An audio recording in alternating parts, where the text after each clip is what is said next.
Yeah. And February also introduced negative theology, which is basically that gods can't be described positively. And he also kind of mentioned Meister Eckhart, who was a theologian. And this part I wasn't too familiar with.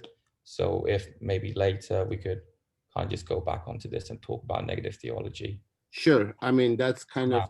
the idea that you cannot think about God in positive predicates. You only can talk about, if at all, negatively. And that specifically came from a text section of the text. So, I mean, we don't need to get into that too much right now. If it comes up again, we can talk about it.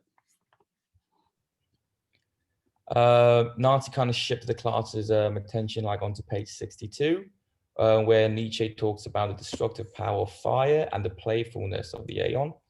Ferry argues that having a purpose is a self-imposed human trait. As kids, we play games, and after reaching a more mature stage of life, we kind of like question our childhood gaming purposes, like, why was I spending all my time doing this, spending all my time doing nothing with my life, you know, just turning off my brain and playing games and stuff like that. So having a purpose. And Nancy kind of links this notion of purpose to the tragic side of life and argues that a purposeless life or a playful life would take away the tragedy of life. Isaac believes that although it does pressurize us, giving ourselves a sense of purpose or goal brings meaning to life. Jared talked about human perception and states that we are always observing, yet he was confused about whether we are observing because we can think or we are thinking because we can observe. And Josue thinks that humans can have perception. You shouldn't leave it like that, because that would suggest that Josue was wrong. uh, because he's taking Kant's class, and Kant's argument is that we cannot have perception without concepts, without thinking, without understanding. So, yeah, that was a reference to another discussion. But Jared's question, if it is correctly formulated, is where does human sensibility differ from human thinking? Like, do we, get these information from outside? That's a very sort of interesting general philosophical question in terms of understanding human beings and the source of our knowledge. And if you take modern philosophy, for example, in modernity, there are two general tendencies of believing that it is perception. All our knowledge comes from perception, as that's called empiricism, as opposed to rationalism, where we believe that there are certain innate knowledge that only come from thinking. So, but that's again a long and, I believe, to be interesting philosophical discussion. So let's leave it at that. Okay. And then class ended with a discussion initiated by Rance about God and the metaphorical value of fire, which Ferry argues is an indication of life, since life, like fire, is in itself consuming. Ferry eventually asked the class to just bring a passage of Friday's class to further our discussions. Okay. Right. Right, moving on to Friday. If no comments or questions. Sure. Friday. Class started with Ferry emphasizing on the importance of class discussions. Nietzsche is an author that can benefit our conversations in class and understanding of pre-Socratic philosophers. He believes that philosophy is a way of life. Heraclitus' critique of fire was instrumental to the development of philosophy. Parmenides uses the metaphor of ice to describe permanence. The dichotomy of ice and fire, light and heavy, etc., played a significant role in his understanding of life. One should look for the state of being instead of becoming. Knowledge, for example, can only be valuable if it is permanent, because permanence represents stability. These few philosophical debates will kind of be the focus of the class's discussion for Friday. DJ talked about a passage on page 78 that discusses the permanence of our souls. And Kate believes it's human nature for us to privilege permanence over change. Humans' belief in the permanence of the soul can be seen from, for example, people's desire to leave a legacy. Ferry used a pretty good example about stadiums, classrooms, places being named after people. Yeah, kind of just promoting this sense of like this permanent state of kind of being there. Parmenides states that the principle of contradiction is also, yeah, you mentioned this earlier. Blessed reinforced Kate's earlier statement about human nature and permanence by saying that humans are afraid of death being the ultimate end. Ferry agreed to some extent, but also argued that cross-cultural beliefs are not universal, and we should refrain from placing certain cultural practices or systems in a universal context or in a superior position. The study of ancient Greek philosophy is a different way of understanding the emergence of thought without it being universal. Kate brought up a good point of how people can't really differentiate between being and becoming. And being is the permanent and unchanging state. And one could say it is the future, while becoming is more about, as it is becoming, like more of an immediate change. Caitlin, how should I go with that? And sorry, it's with a K, not a C. I didn't have the names on the screen. I was struggling with a lot of people. Sorry. It's Caitlin. Caitlin considered a paragraph on page 81 to be more compelling. Nietzsche thinks that the way Parmenides described his life as the one and only uncertainty was very empty and sad. And Ferry highlighted the significance of confusion and that we should not always be looking for an answer, despite our desire for certainty and sound judgments, one could say. I'm pretty sure I didn't say we shouldn't be looking for answers. I think you said sometimes we don't always have the answer to everything, and we don't necessarily need to always look for an answer. Okay, we can go back to the tape and verify that because it's on the record. But even if I said that, I apologize. I take that back because looking for an answer, of course, you look for an answer. Like that's sort of the inevitable way of asking the question, but maybe not be satisfied with the answer immediately and think about the other possibilities and other ways of understanding it. So just to say, so, oh, there is no answer and I'm not looking for it. This is sort of the, as we will see, the Socratic gesture. You look for the answer.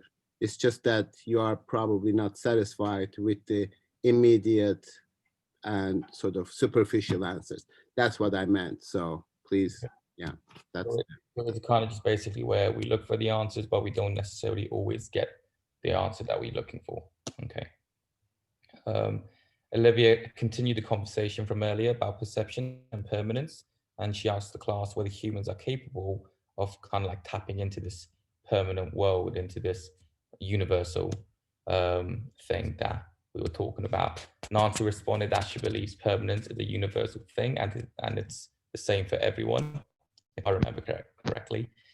Jack highlighted a paragraph from page 79 that states the relationship between thinking and understanding the world. And he argued that although Parmenides argues one can only comprehend the universal truth via thinking inevitably leads to subjective observations, which Jack kind of rejects this notion of a universal understanding of permanence. For the second half of class, Ferry brought up the debate. The second half of class, Ferry brought up the debate of what good life is. Charlie argued that the universe is not anthropocentric, for there are many other beings and variables in the universe, and that he also did talk about how he believes he has control over his own role in the universe and in life. Olivia looked at the passage on page 80 that mentioned the spider's desire for blood. I don't really know how we went from this to COVID and numbers. I tried going back quite a few times, still a bit confused. So yeah, I was being a bit honest there, but Kia connected the unchangingness also with Buddhism. And Ferry went on to say that we as humans give ourselves identities, which was continued by Isaac, who argued that names give us more permanence. And Ferry, to some extent, agrees as well and believes that names give us relative stability. Towards the end of class, the discussion shifted towards a debate on criticism of opinions that was kind of initiated by Charlie. Ferry used Trump, I'm assuming he's the man of vast influence when he was talking about him, as an example to show how a person of influence, of power, can be dead wrong. And Nancy questioned the integrity of some ancient philosophers who, despite the contributions to philosophy, had misogynistic tendencies, for instance. Some opinions stood the test of time and some did not. And then in the end, we spend maybe a good 10 minutes of talking about racism, racist acts of omission, and yeah. Okay. And that's all for last week. Thank you.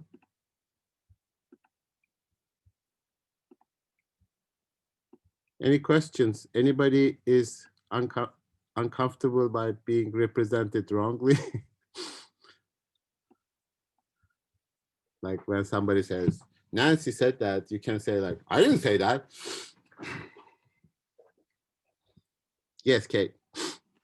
I think the one thing that was misattributed as being as the permanent and unchanging state. I think in theory being is that, but I don't think that anything actually can just be. So like nothing is unchanging or permanent.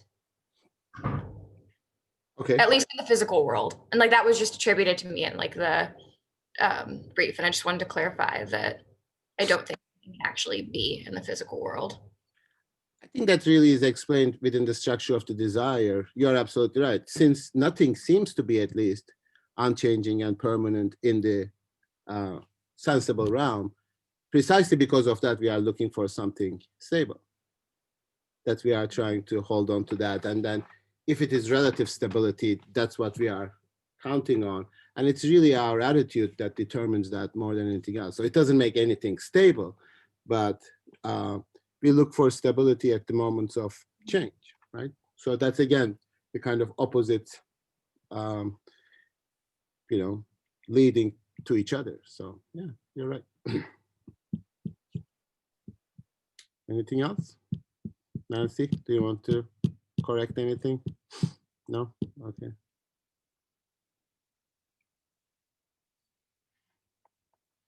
Callie, are you here? Yeah, you are here now. Okay. I don't know what you are doing with your cameras. Like you're like, yeah, your connection is not good.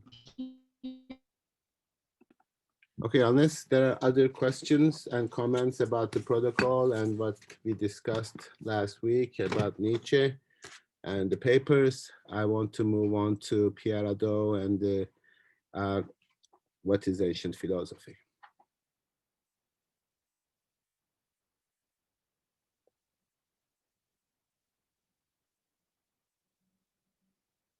Sorry, Callie, we couldn't hear you before.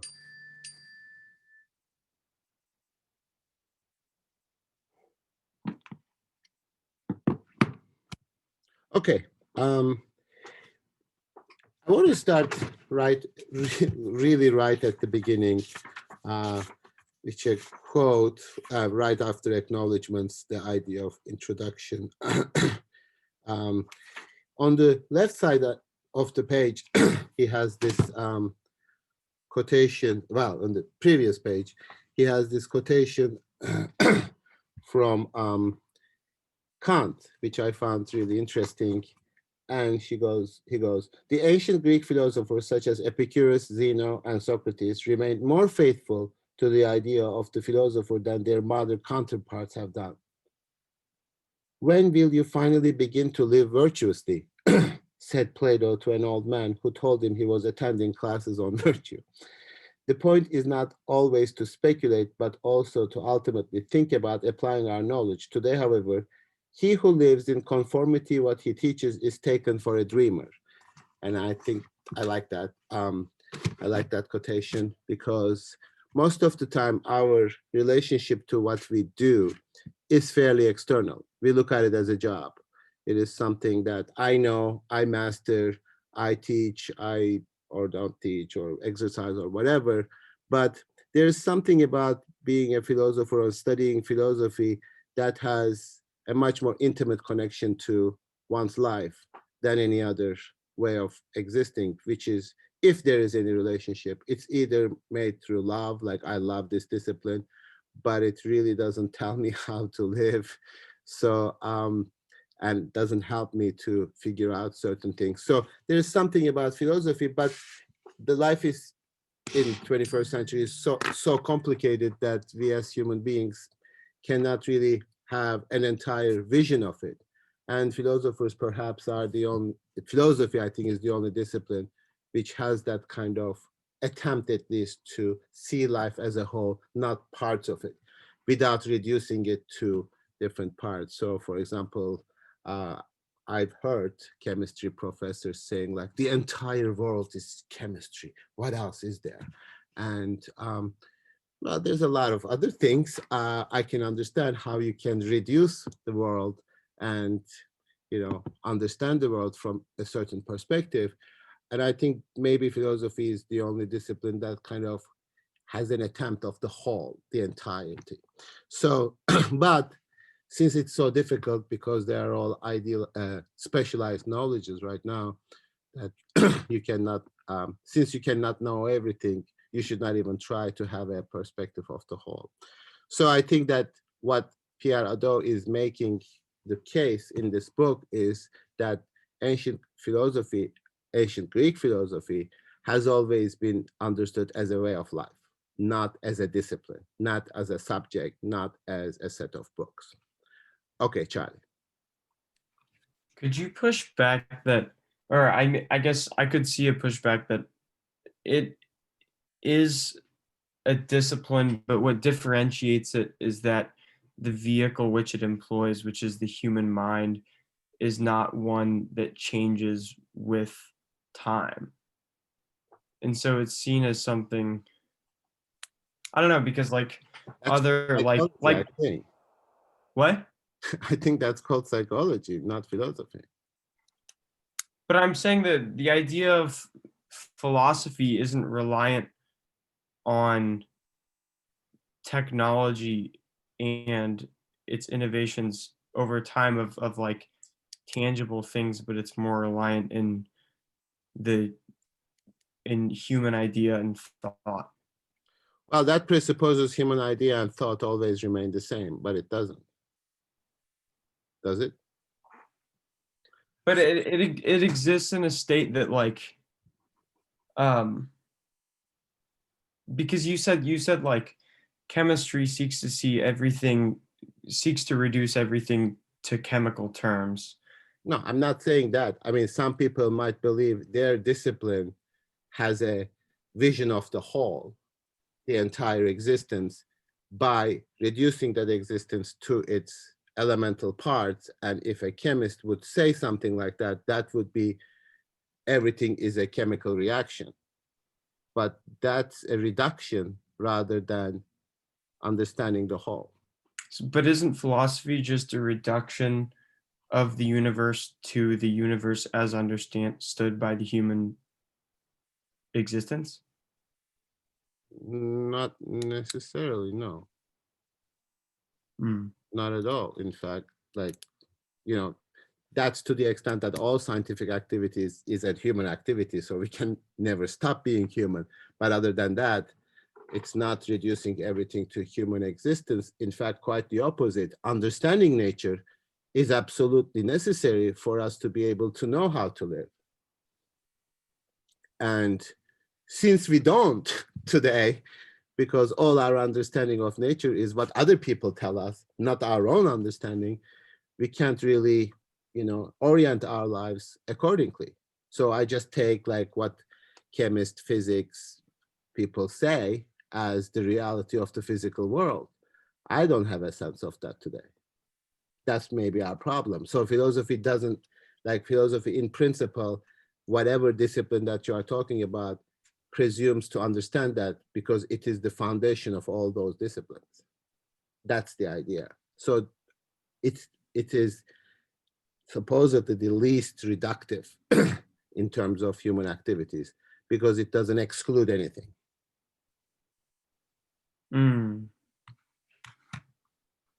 Because reduction is, you know, excluding something. So is philosophy always changing as we learn more? Maybe not only empirically, like everything changes as we know more, obviously, but certain things conceptually change too. That's a different enterprise, the way in which we pose certain questions. I mean, it is a philosophical question, like, given how we live now, are we the same kind of beings as we were 5,000 years ago? I don't think that anybody can ask that question in that way, because everybody makes the assumption that we are Homo sapiens sapien, right? Like that's what we are now. So that's the biological category, and it's always the same. It's like, is it? Are we? Where is the evidence for that other than some biological observations? Do we think in the same way? Do we exist in the same way? Do we have the same kind of relationship to ourselves? These are all questions that, yes, human beings might change beyond what we know about ourselves. And the question is like, the fact that we know, does it change us? Does it change us in such a radical way that we are no longer some beings, but some beings who know themselves, which is a very different kind of being than the kind that we attribute to other living beings who don't know themselves. Could you say that philosophy is slowly dying as its own existence is not being replaced, but is seen evident as like the summation of the things it gave birth to? Yes, certain philosophers believe that, but philosophy has been dying since Socrates because they killed him. He was the philosopher and they killed him. So maybe, yes, well, some philosophers actually say like, if death were the end of philosophy, that's fine, but maybe philosophy exists as a ghost in 21st century in a way that is not living in the way that we imagine it. So yes, I mean, in my like really particularly pessimistic moments, I feel like, yes, philosophy is dying because of all the kind of specialized knowledges and sciences, etc.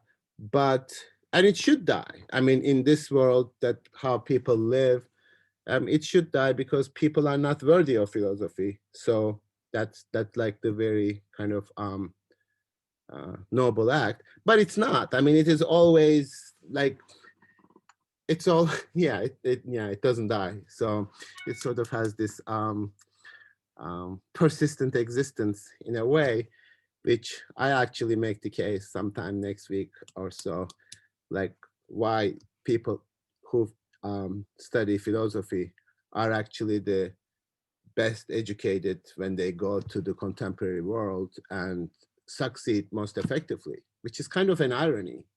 Like nobody studies it, but those people who do study philosophy, like, receive the best points in GRE, they make the most money, go most to the law school, go most low to the medical school even. So it's kind of interesting how it kind of exists like a ghost that nobody knows about it very much, but it still continues to haunt people. So yeah, that's a complicated question. So I don't know. Yes, bless it. Why do you feel we're not worthy of philosophy? Because, I mean, maybe it is me, but there is in general in contemporary culture a sort of allergy or disdain to thinking, to like that it becomes too complicated, too many questions raise doubts about ourselves, which we want to be self-confident, etc. And it causes instability, it causes confusion, and yeah, it sort of, people don't want to live like that. So it's a difficult existence in terms of 21st century. So people want to be sure, they want to make money, you know, have the little life that they have and comfortably without too many questions. And some people contribute to that by trying to make those people healthy and functional and good contributing members of society, namely mindless cogs in a machine.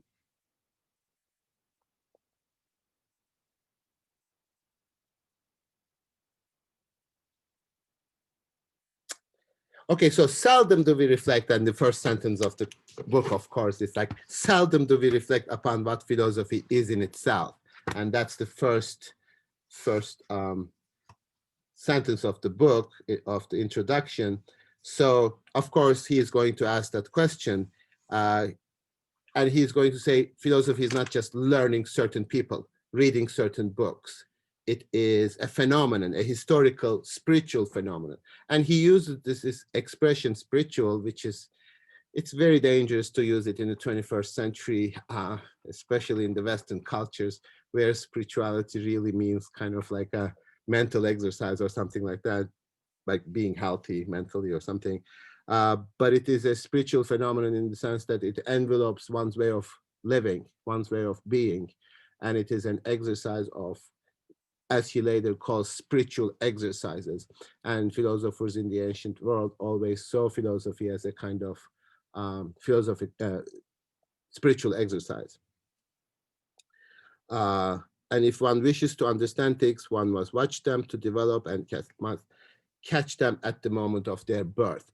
This quote from Aristotle is why he is studying ancient philosophy, because it is where it emerged, how it came to be. Now, if we want to understand something, we must watch how they developed. And this is sort of the conviction that philosophy is fundamentally historical. In fact, there might not even be a distinction. There wasn't a distinction between historia, as he calls it, in Herodotus, and what people consider to be love of wisdom philosophy later. So if you want to understand something, you need to understand its development, its birth, its origin. And that's really the key to maybe distinguish the kind of knowledge production today as opposed to ancient philosophy. Namely, today we kind of have a very ahistorical, informational approach to our understanding and our knowledge, in the sense that we combine certain concepts, we do some regression analysis between them and try to come up with some empirical facts, and we believe in them, blah, blah. But we really never look at the words that we use, the concepts that we employ in terms of their origin. So that's one of the reasons why this is valuable, because it encourages a conceptual historical analysis of our issues. So, like, you know, I mean, there are multiple everyday examples of that. I mean, I don't want to give too obvious of examples, but every concept that we analyze, for example, one that seems to be particularly popular nowadays is the concept of racism. And we don't even know who used the concept of race first, when, how. We don't even pay attention to that. We don't even think that it is in any say valuable. And we believe that we should stop people being racist, of course, but we don't even understand how this concept came about. And nobody thinks that it's particularly important to understand this. I mean, I'm not saying nobody does, of course, some people do, but that doesn't seem to dominate the discourse. Where did it emerge? Who used the concept? What is the meaning of the term race?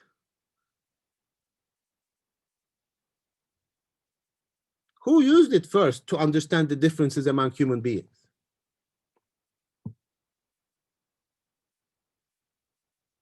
well, like everything terrible, it was in Europe in the 18th, 19th century. So, but that's something that we don't even consider to be relevant for how we understand the world. And I think that's maybe it's a little bit of a problem. Anyway, so if one wishes to understand things, one must watch them to develop and must catch them at the moment of their birth.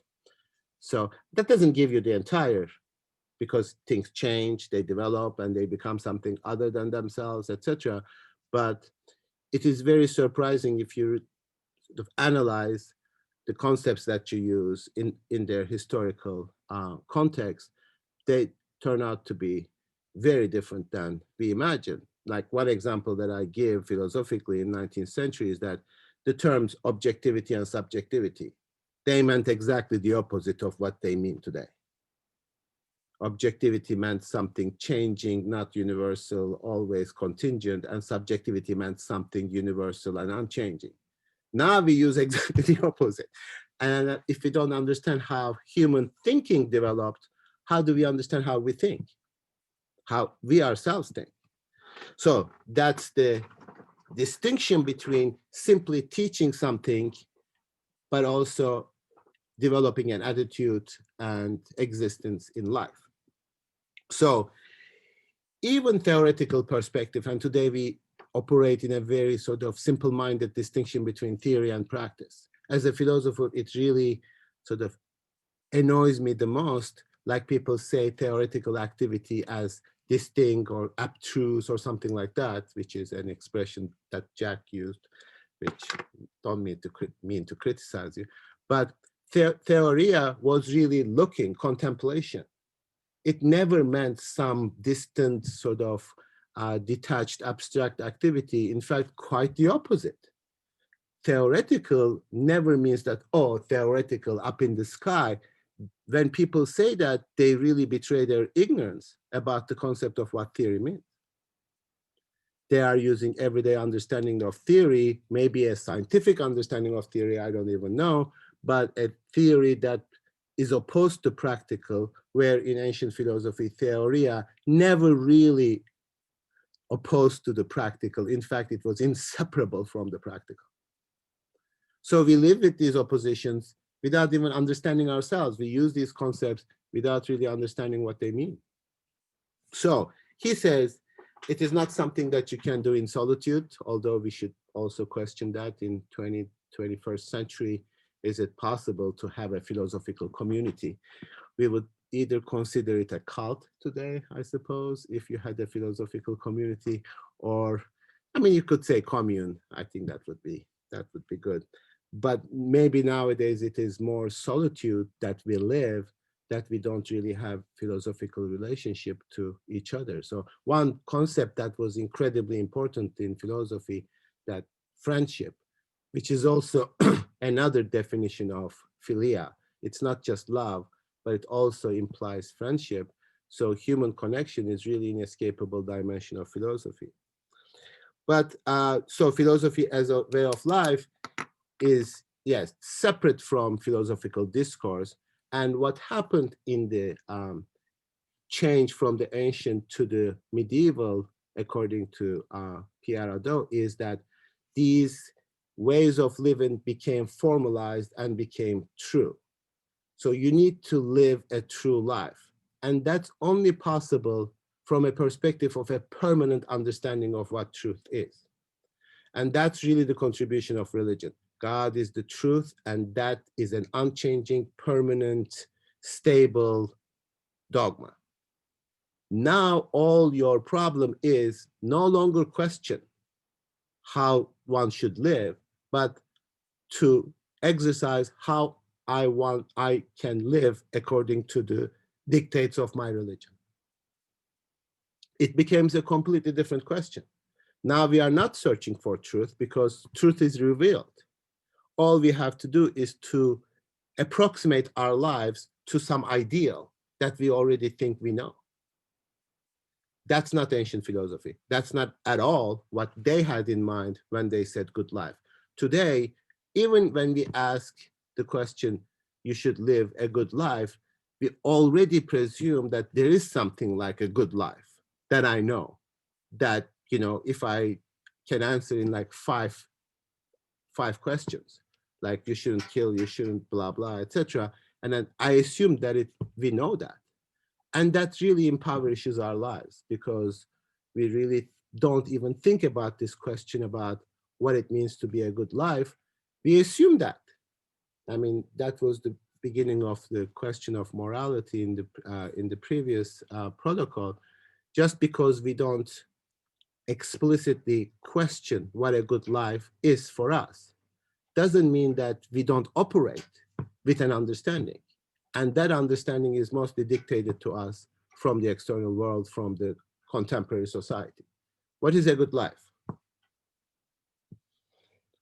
Be popular, be rich, be happy by going to personal, attend to your psychological needs, and all that. We already operate with that. You unconsciously work towards them without never really explicitly asking them to yourself. And that's the philosophical understanding, as opposed to a dogmatic or a religious or even like scientific understanding, in which the answer is already provided. All you have to do is to find it. So if it is a cult, then what cult does is like to give you the answers. Live according to this. That's really how we live today. I mean, of course, it's not a cult, because we don't like whatever kill ourselves mostly, but we live like a cult in the sense that we don't explicitly know it, but certain answers are already given for us. When you come to Earlham, when you go to school, when you get a job, when you work with your counselor, all those answers are provided for you, what a good life is. And you already have an image of it, what a good life is. That probably, depending on which society you live, it might involve some money, some house, some car, some friendship, some fame, some, I don't know. I can imagine like what it is that you assess, but a good life, that's already answered. So the problem here is that philosophy is not equal wisdom. And I think that's a really important distinction that he makes. Like, we don't assume what the answer is. We don't know what the answer is. You don't know what a good life is, because first of all, it's not going to remain the same. You are going to work all your life towards a goal that you set yourself for at the age of 18. And by the time you achieve that goal at the age of 50, you realize this is BS. I should have never worked towards this. This is meaningless. That's life. It doesn't really operate according to those unchanging foundational truths. And that's why maybe in modernity, in contemporary society, we need that question more than anything, precisely because we are overwhelmed with answers. They're already provided for us. And you are doing that. You are already operating with a number of assumptions that you might not be explicitly aware of. Like you obviously go to college, which is good, I suppose. And then you are obviously working to build a career. You obviously write your goals down and you imagine yourself what you are doing in 5 years, 10 years, etc. Right?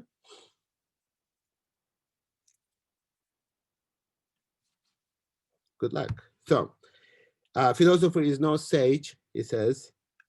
There's a distinction between discourse and a way of life. So philosophy is not a set of answers, not like some abstract theoretical, as people use the term theory, theoretical answers to some questions, but it is that way of living. It doesn't have any indication beyond itself, like a set of beliefs, like a religion, like 10 commandments, like 15 commandments, etc. It is that understanding of life. So he calls it a spiritual exercise, but not an exercise in order to buff up your muscles in order to fight. Life is an exercise. Life is a spiritual exercise. Beyond that, you are not preparing for something. If you are preparing for anything, and that's going to be our theme for the remainder of the semester, you are preparing for death. And that's the philosophical understanding of what life is, where death is not something opposed to life, which is going to happen in 20, 40, 60 years, but it is some process that is also part of life. Certain things are going to die, certain ideas are going to die, certain of your cells are definitely going to die, and the process of living is the same as the process of dying.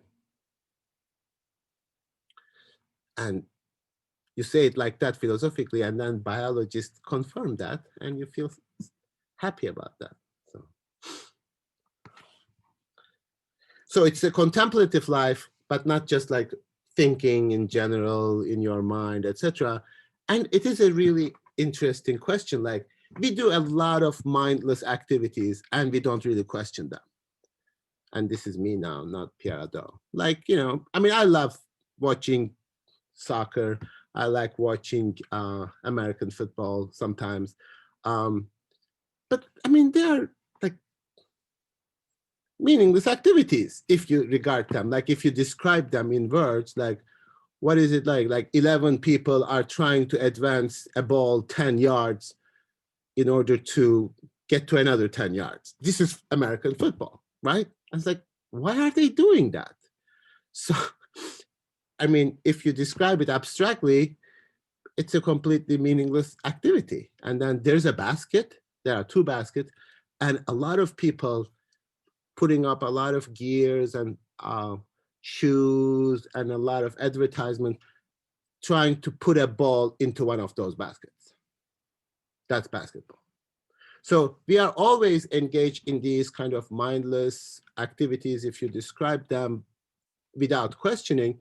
But what we have a particular disdain for is the activity of thinking itself.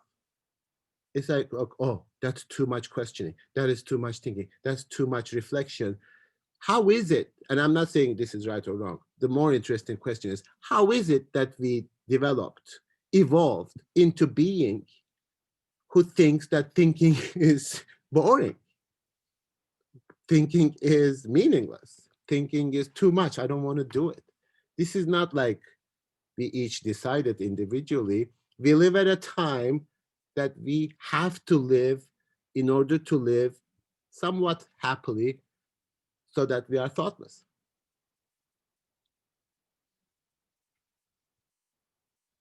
And that is reflected in our universities, in our political structure, in our everyday life, in our hate for each other. Yeah, Josue. I think it has to do with like anxiety.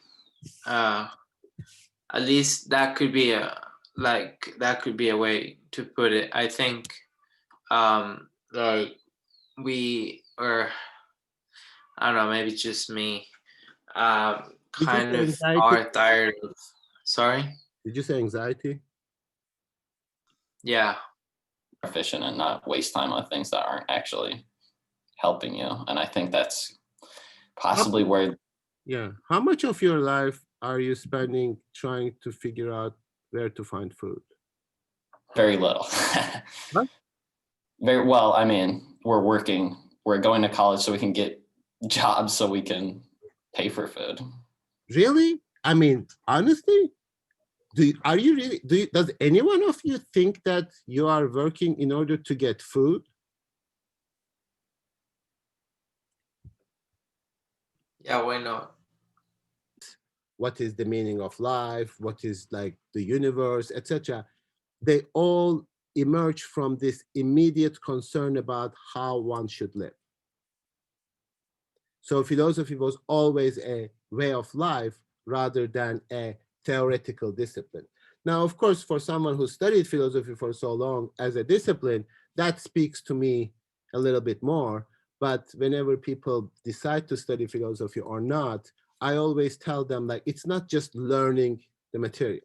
It's not just regurgitating what other philosophers said. It is an investment in thinking, an education, a skill that no other subject matter can or will give to you. Now, I say that because I believe this conceptually, etc., but then I look at the empirical data and it turns out to be true. Well, of course, philosophy and philosophical thinking gives you an enormous amount of power that other disciplines don't because of its nature. And then it actually turns out to be true too, empirically. And that's kind of the problem with conceptual thinking. You don't always need to be dictated by the empirical. You can also be dictated and thinking about the conceptual. So like, okay, so this is